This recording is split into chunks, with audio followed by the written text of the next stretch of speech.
All right, everybody. David's here, and I'm joined by a special guest this morning, Andrea Faye Barber Dansby from Indiana. Faye, how'd you get here today? What's your connection to Common Power? Oh my goodness. It was 2023, listening to a Hassan Jeffries lecture, not knowing that it was connected to CP. I've always followed him for quite a while. Oh, okay. Yeah, listening to him, and then this pitch comes on. We're Common Power, and there's this learning experiential tour coming up for educators, and apply. You can still apply. So I'm like, okay, let me Google to see what this organization is. Washington State, that's interesting. And so I applied. It was everything on my bucket list was all the stops and all the places. Oh, really? So it was already on my bucket list to hit every place that the tour stopped. And not knowing how transformational the tour would be, the family of CP would be, my cohort group would be, that I found this whole new family. I think I've shared this before. My sister passed away in January of 23, and Okay. she and I were political wonks talking daily for probably more than an hour every day about politics. And then I had this massive void about what am I going to do with my comrade gone? And but everything works out in divine order. And Okay. I would find, you always get more, and restoration comes at a larger return. And I got more. My cup overflows All right. every All right. day with this whole CP community and what the Institute has done for the opportunity to be an Institute educational ambassador, and then the whole piece of doing field work as well. And it just keeps adding. Every month you all find something new for us to consider participating in. Okay. Well, hey everybody, it's not, I keep saying July. It's not July. It is August 18th, 2024. The Democratic National Convention kicks off tomorrow. Let's consider this as our launch into the convention today. And we're going to a uh let's see, and no, a totally ecumenical church today. That's what we're doing. It's like a little Okay. church service here, all right? And All Miss right. Faye, you're a professor at Purdue University, right? Faculty Yeah. member there. Yep. Faculty there. Great, awesome. And you're part of the community, and everybody knows you as Miss Faye. And I consider you to be like a sister, and we joke Yep. back and forth. Yeah. We're going to talk today about Mrs. Fannie Lou Hamer.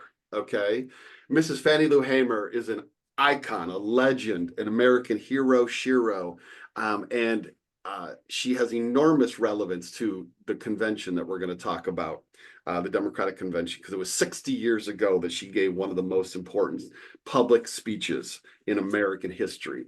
And so we're going to talk about that moment. We're also going to be joined here any second now by Ben Trong and Charles Douglas, who are at the airport in Seattle, who are heading to the convention. So everybody, the agenda for this podcast is Mrs. Fannie Lou Hamer, the Democratic Convention, and the fact that Ben and Charles are getting on the plane to go to Chicago, where they just might see you on Thursday, right? I'm Who gonna try knows? to They just find might see. them. They might see you. Yeah, I'm gonna try to find them. Okay. And we're going to be talking about those items today. And I got a couple of clips from Mrs. Hamer to play. And we're just going to kind of roll with it and join it in a joyous kind of celebration and conversation. Look, it's Ben Trong. All right. Hey, Miss Faye. Hi, David. How Hey, are you guys both hey. doing? We're All doing right. great. Okay, can you hear me pretty well? I know, I'm kind of like settling at the airport, so just want to check on my sound. Oh, yeah, you're good. You're Yep. good. Oh, All right. beautiful. Okay. All What are right. you doing at the airport, Ben? Well, I'm at the airport so that we can go to Chicago because the Democratic National Convention is starting. Well, technically, it started today because, some people be early like that. But the official programming starts tomorrow and it'll go all the way till Thursday. So me and a couple of others at Common Power are going and we'll be there through Friday. Awesome. And we want to talk today about Mrs. Fannie Lou Hamer's important speech from 1964 that called America to account for its racism in politics. So we're going to talk about that, but this is like a kickoff to the Democratic Convention for us, okay, for the CP at the DNC. And we're just letting things kind of flow here. So Ben, you know Faye, and Faye, you know Ben, right? You Oh guys yeah. have Very well. Real well. I was gonna say not too well, but real good. Yeah, we've shared a lot of meals together and That's right. made a lot of steps together. That's right. And that's all you need. That's all you need. So Miss Faye says she's going to the Chicago for some activities on Thursday, okay? And you're going to be there, Ben. And so, Ben, well, let me start with you, Miss Faye, and then I'll ask you, Ben, why going to Chicago for the Thursday of the convention this week means something to you, Faye? And then I want to ask you, Ben, isn't this pretty crazy that you're at this space in your professional life that you care enough and you want to go to the convention? Like, it's like just it kind of like wild, right? So Faye, you're up first. Faye, why do you want to go on Thursday? Well, first of all, it's close.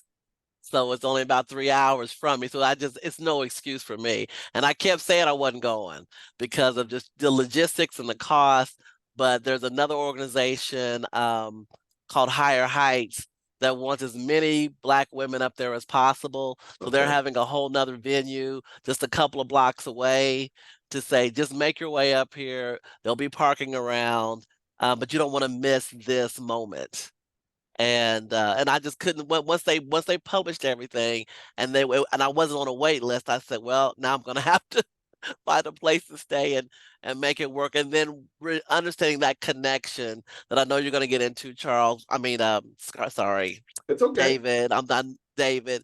That with the and I know you're gonna do a great job with connecting this connection from Fannie Lou Hamer to VP Harris. And this connection over this 60-year span, I just couldn't miss it. And to be able to go there on that day, I said I've got to go, and it'll all work out. I hate driving, but it'll all work out. Especially driving in Chicago is my worst. Oh my gosh, So, it is. yeah, It is horrific. So I'll make it work, and I might just park and just get on a train and and let the train deal with it. So I'll probably figure some other stuff out. Sure. Okay. All right, Miss Fed. Thank you. And Ben, what's your thoughts about this whole situation? You're representing Common Power. We're this national organization.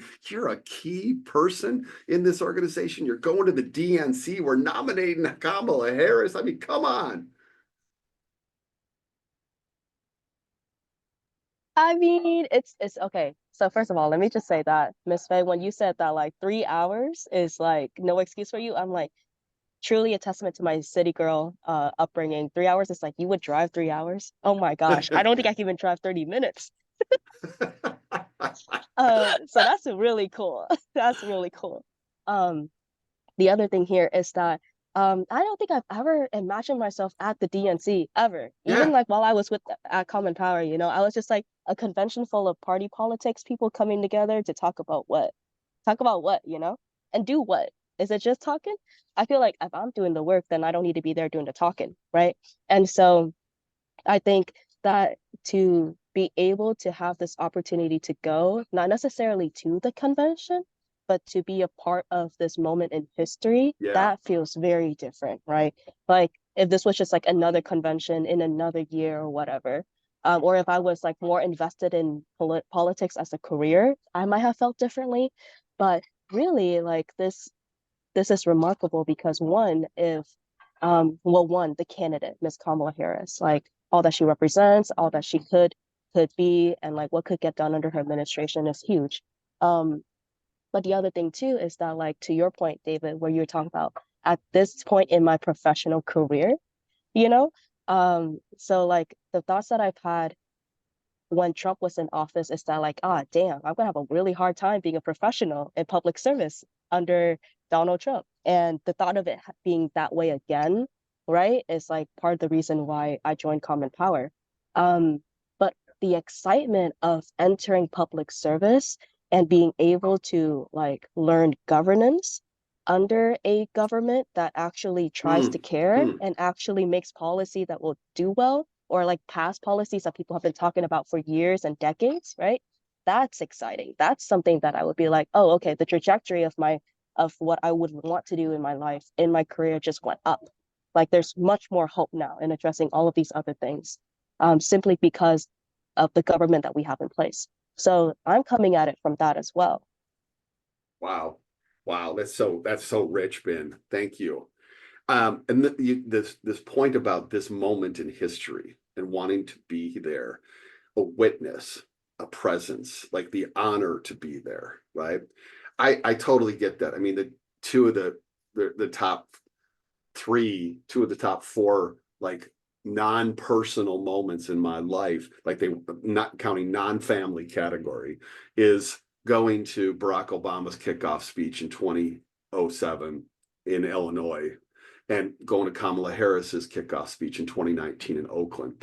And in each of those, I just like I have the fortune to go to these. I want to be there because you don't know what's going to happen, but you're just like, I want to be there. And I remember when Illinois Senator Dick Durbin, who introduced Obama in 2007, he literally said, join me at this moment in history to welcome the next president of the United States, Barack Obama. And those words, that's 17 years ago for me. All right.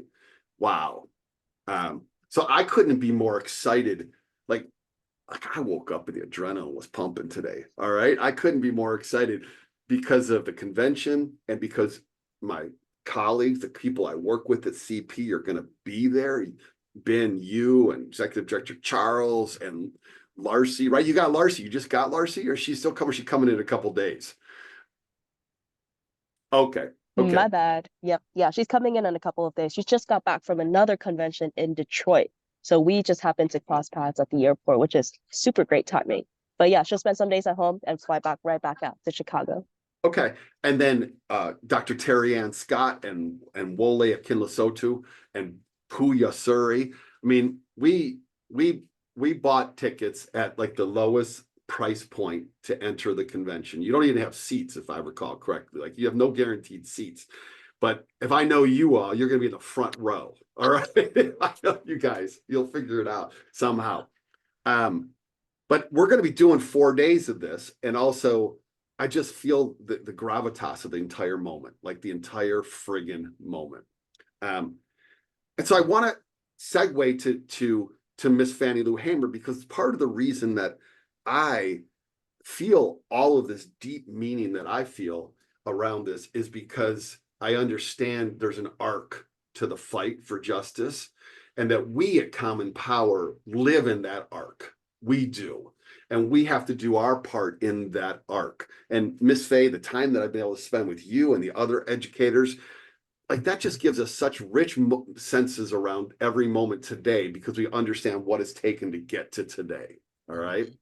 So Fannie Lou Hamer was a Mississippi sharecropper who lived and worked on a sharecropping farm in Ruleville, Mississippi. And in 1963, she went to a church service there that James Bevel, a civil rights leader, came and spoke at. And she heard for the very first time that she actually could register to vote.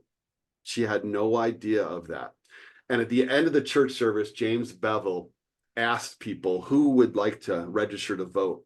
And Mrs. Fannie Lou Hamer was one of a handful who raised their hands. All right, she raised her hand. And to raise your hand as a Black woman, Faye, in Mississippi, in Ruleville, I can't even imagine the courage that took.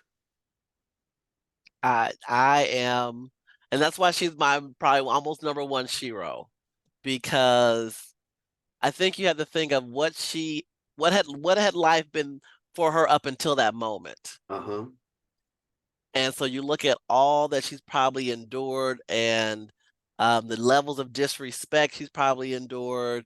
And then the whole, we know the whole premise around sharecropping, it was designed so you never get out of it. Yep. And so with that, you get to the point of, hell, I have nothing to lose. There's nothing else to lose by not doing this, and this is an opportunity I'm not going to let pass me. So she made a decision. This is an opportunity that will not go past me regardless of the risk. Yeah. And so she decided to try to register to vote. And when she did that, she went with a group of other people to Indianola, which is close by in Mississippi. And she was badly beaten by the police, preventing her from doing so. So bad that she was not able to have children after that. She was so badly beaten. She eventually makes it. She goes back and she's thrown off her job. We're going to hear her say a little bit about this in a speech that we listened to. And she becomes a leader of the Student Nonviolent Coordinating Committee, SNCC, in Mississippi, and is a leader, one of a couple key leaders in what becomes Freedom Summer of 1964. And in 1964, Mrs. Hamer, Miss Ella Baker, and Mr. Bob Moses are these three leaders in the state of Mississippi who invite people from all over the country to come register voters in Mississippi, African Americans in Mississippi. And they come. And alongside that, they decide in Freedom Summer to create something called the Mississippi Freedom Democratic Party, to make a statement that even though the Mississippi Democratic Party would not allow African Americans in their party, there was a whole body of many Mississippians who wanted to be part of politics. They wanted the chance. And so they created these elections that were not real elections, but people could vote, and hundreds of thousands of Black Mississippians voted in these. And when it came time to the Democratic Convention in 1964 in Atlantic City, New Jersey, the Mississippi Freedom Democratic Party, which was an interracial organization, got on a set of buses and took the buses from Jackson, Mississippi to Atlantic City and came there to make the case to the Democratic Party leadership that they should not seat the delegates from the regular Democratic Party in Mississippi because they were segregationists, white supremacists, and the party should instead seat the Mississippi Freedom Democratic Party instead. And they made their case, and it became a national story. And Mrs. Fannie Lou Hamer became the signature spokesperson for the Mississippi Freedom Democratic Party. And so to set this up, it is August of 1964. And she speaks when she gives her famous speech before the Credentials Committee, arguing for their ability to be seated at the convention. She delivers it on August 22nd, which is this coming Thursday, the same day that Ms. Kamala Harris is going to accept the nomination as the first African-American female, the first Southeast Asian female to ever have a major party nomination. There's no way we're here without Mrs. Hamer and all of these people that did what they did. So this episode of the WITHCP podcast is an honor to Mrs. Hamer, but also a celebration that we're going to the DNC. So I want to play this clip, which talks about Mrs. Hamer. It's from a great documentary called Freedom Summer by PBS. And it's a couple minutes clip that just gives us a sense of this woman, this force that she was, this tower of strength that she was.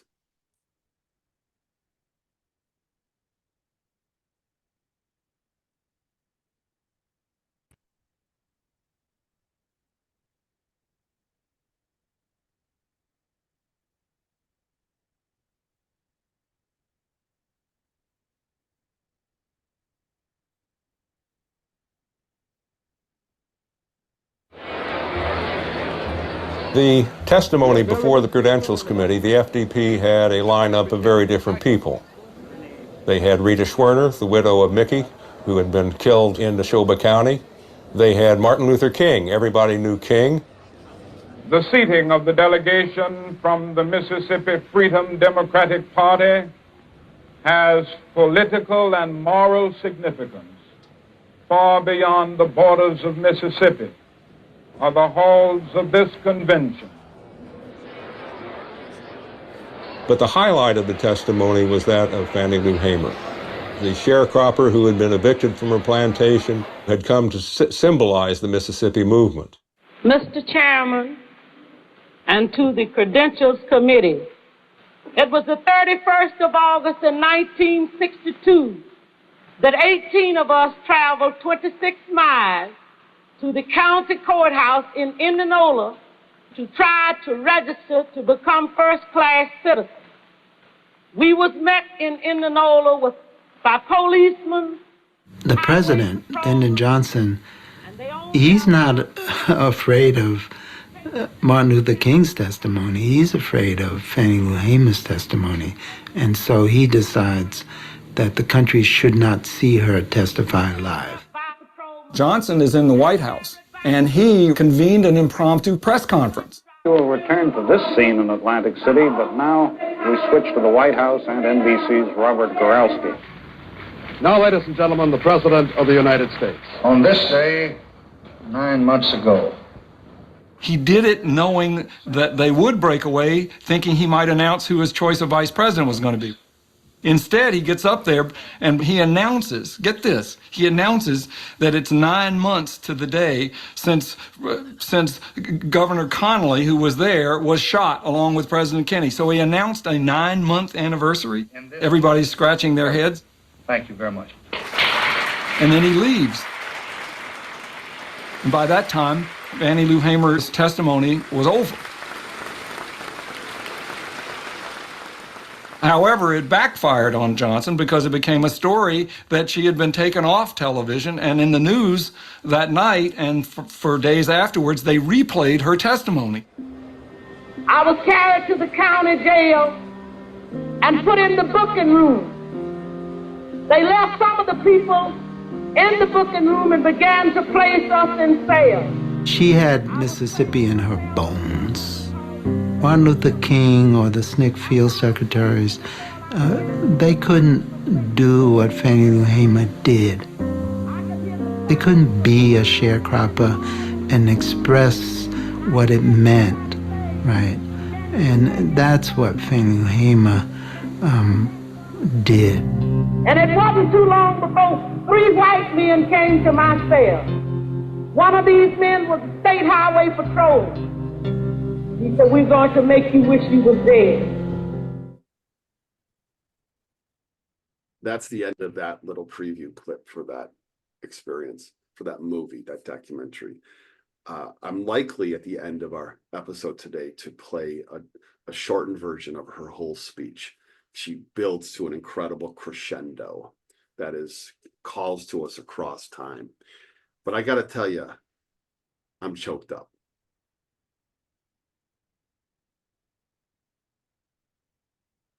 Yeah, it hits me every time. Because basically that when she talks about that part at the jail and that level of trauma, but then to have, I always think about those 2 men that had to beat her. Yeah, so there were 2 African American men who were forced to beat her by the police.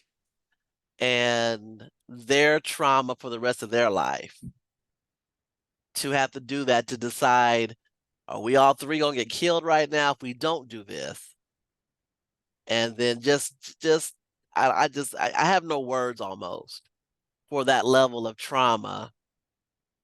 And she knew them as well, and then how they move forward, because their whole fight is for everyone, looking past whatever personal trauma that they are going to go through for the betterment of all in this entire country.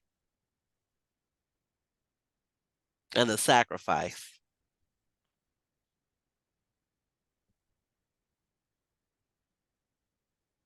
But she, and again, that's one of the tours we went on that's just stay in my head, that I've been to Ruleville because of the Institute and CP, and that's hallowed ground to me.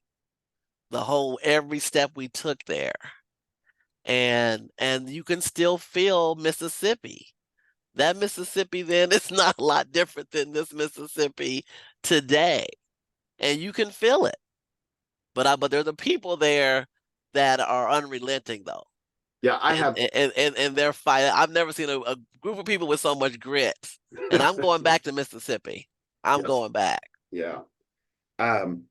Bob Moses, who's in that clip there, who was this soft-spoken, you could hardly hear him when he would talk, soft-spoken organizer who came from New York City down to the South to organize and became a SNCC leader in Mississippi, said about Mississippi, when you're in the rest of America, you can't believe that Mississippi exists.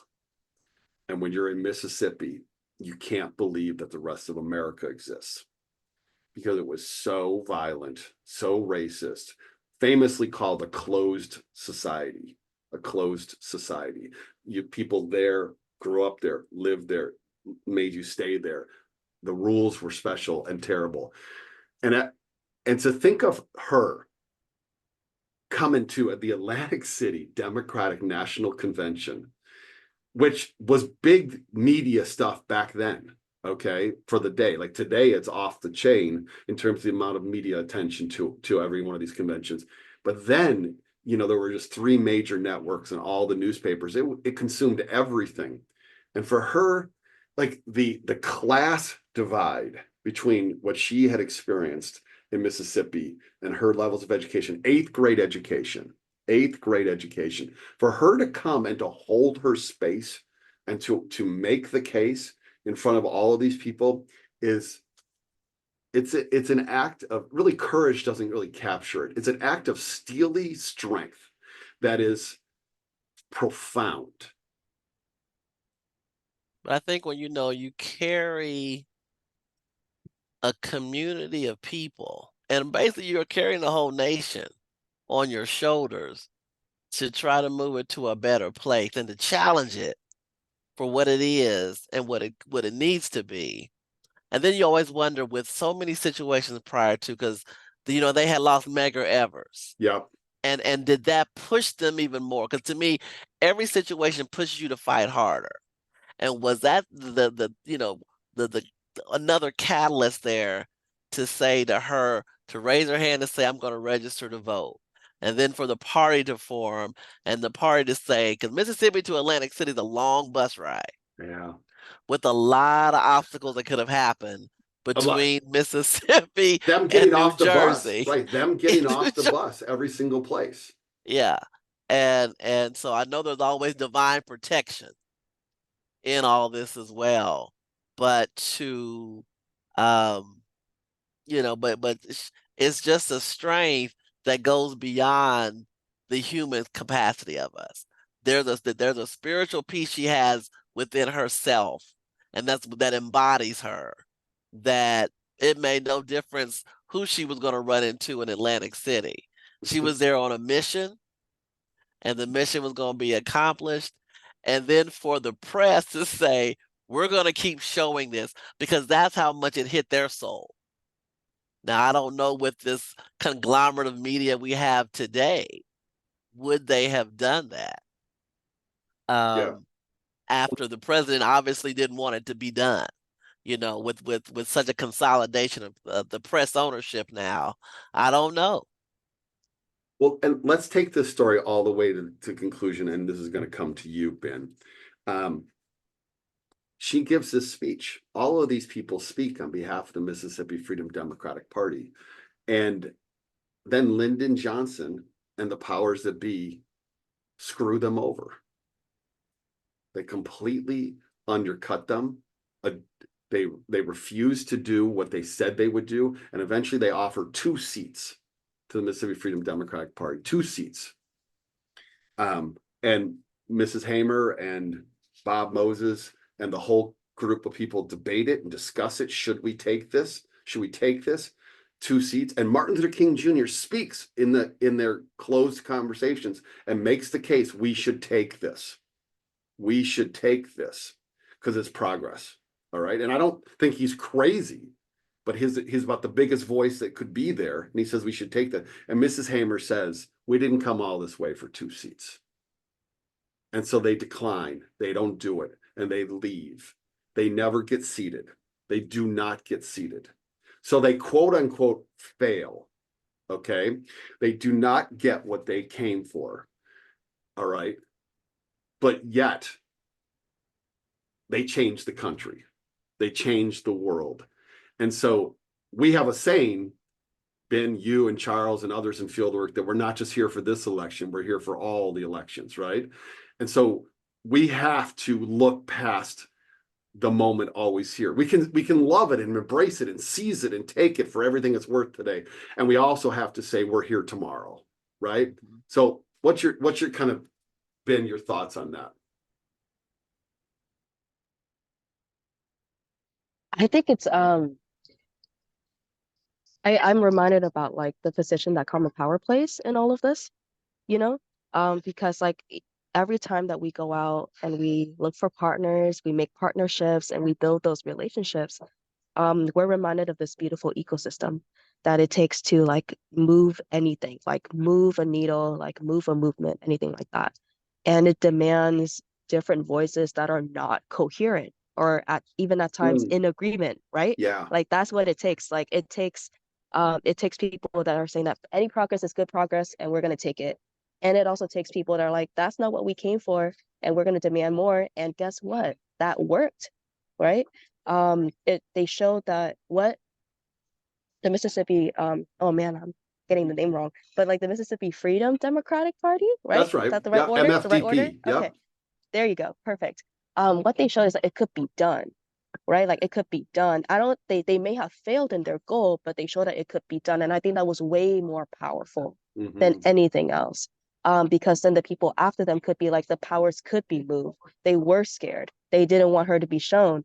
Like they did concede one way or another, right? And at the end of the day, the choice was ours. And that is power. So I feel like, yeah, I felt like that. Right. So they didn't still get rings the true. seats. Yeah. They didn't get the seats that they wanted. But the Right. Democratic Party did decide after that convention they would never seat a segregated state party again. Exactly. Yeah. Okay. And I feel like a lot of like what we do now, and when I say we, I mean like common power, is like we just show that things can be done. We don't necessarily succeed or fail, you know, like elections depend more than just our presence. So there's so many factors that go in on it. But like just to show that like there is a way of volunteering, there is a way of doing politics that is intergenerational, that is interracial, and we can make it work. And that people can grow from this, that we have succeeded in this model. Even though we may not have succeeded in our goal of winning the election, like it reminds me of that. Okay. I want to close this up here by playing her speech is 7.5 minutes long. This clip I'm going to play is 3.5 minutes. It's a shortened version to close us up. On Thursday of this week, because CP is doing 4 days of CP at the DNC with Ben and others giving us kind of updates and things that are going on there. And I'll be hosting, and Faye's going to come, and we're going to do a bunch of stuff around it on Zoom. So we'd love to have you all come. On Thursday, when Miss Harris, VP Harris, receives a nomination, we're going to have a couple of hours before that. And in that span of time on Zoom, we're going to watch the whole speech. Okay. And we're going to talk about Fannie Lou Hamer in depth. There's a lot more to say. This is just a podcast about her. But I want to show this clip because it captures the beginning and the end. And it's also created, this clip, by the Northwest African American Museum. Okay, NAM. It was created as part of an exhibit that they had not long ago, about 6 months ago, that Mrs. Hamer's daughter came and spoke at. And NAM is one of our great partner organizations. Okay, and NAM, huge gratitude and respect for the work that they've done. And so I love the fact that this is their clip that they put together, but it's going to feel seamless. It's going to feel like the whole speech is so well done professionally. It just feels like the whole speech, but it's not. There's a large chunk in the middle that we're going to go through on Thursday. And then we'll come back to us three and we'll close it out.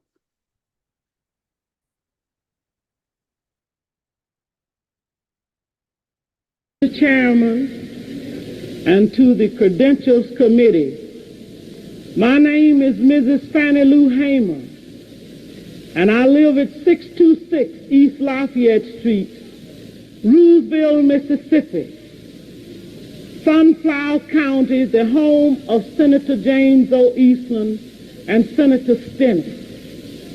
It was the 31st of August in 1962 that 18 of us traveled 26 miles to the county courthouse in Indianola to try to register to become first-class citizens. We was met in Indianola by policemen, highway patrolmen, and they only allowed 2 of us in to take the literacy test at the time. After we had taken this test and started back to Roosevelt, we was held up by the city police and the state highway patrolmen and carried back to Indianola, where the bus driver was charged that day with driving a bus the wrong color. After we paid the fine among us, we continued on to Roosevelt, and Reverend Jeff Sonny carried me 4 miles in the rural area where I had worked as a timekeeper and sharecropper for 18 years. I was met there by my children that told me the plantation owner was angry because I had gone down, tried to register. After they told me, my husband came and said the plantation owner was raising Cain because I had tried to register. And before he quit talking, the plantation owner came and said, Fannie Lou, do you know, did Pap tell you what I said? And I said, yes, sir. He said, well, I mean that, said, if you don't go down and withdraw your registration, you will have to leave. Said, then if you go down and withdraw, said, you still might have to go because we're not ready for that in Mississippi. And I addressed him and told him, said, I didn't try to register for you. I tried to register for myself. I had to leave that same night. All of this is on account of we want to register to become first-class citizens. And if the Freedom Democratic Party is not seated now, I question America. Is this America, the land of the free and the home of the brave, where we have to sleep with our telephones off of the hook because our lives be threatened daily because we want to live as decent human beings in America? Thank you.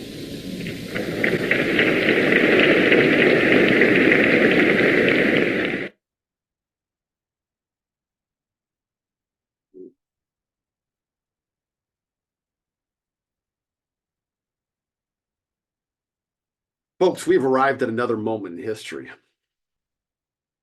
Common Power is honored to be here. All of us together. Miss Faye lives in Indiana. Ben lives in Seattle, but is on her way to Chicago. She comes from Tacoma. I was just in Tacoma yesterday, just by the way. All right, for an event. And I'm in Seattle, grew up outside of Detroit. That speech, that moment, as it was in Atlantic City, New Jersey. We're arrived at another moment, and she shows us the way forward. Mrs. Fannie Lou Hamer. Faye, how would you close us up? I think the question that she asked still holds the same weight. Is this America? And I guess in about 79 days, we'll see. And we'll see how her question gets answered. Folks, you can come with us with Common Power. Ben, Charles, Puya, Jessica, Maria, they run this killer fieldwork program. And we have these incredible educators. We need your time and your treasure, folks. We need your time and your treasure. Thanks, Ben, for representing us. Thanks, Faye, for being with us and being part of it. My honor. Ben, do you Absolutely. have a closing thought? No. The election's gonna pass. It's gonna be there whether we do anything or not. So gotta leave it all on the line. No regrets. True All that. right. Let's go. Hands in, folks. Hands in, right? Let's go. Let's It go. doesn't work virtually, David. I know it doesn't. I know. Just but, do you the know, high five, high high fives, five, high fives, high fives. All right. All right. Safe travels, Ben. Thank you. All right. Bye, y'all. Bye-bye. See ya.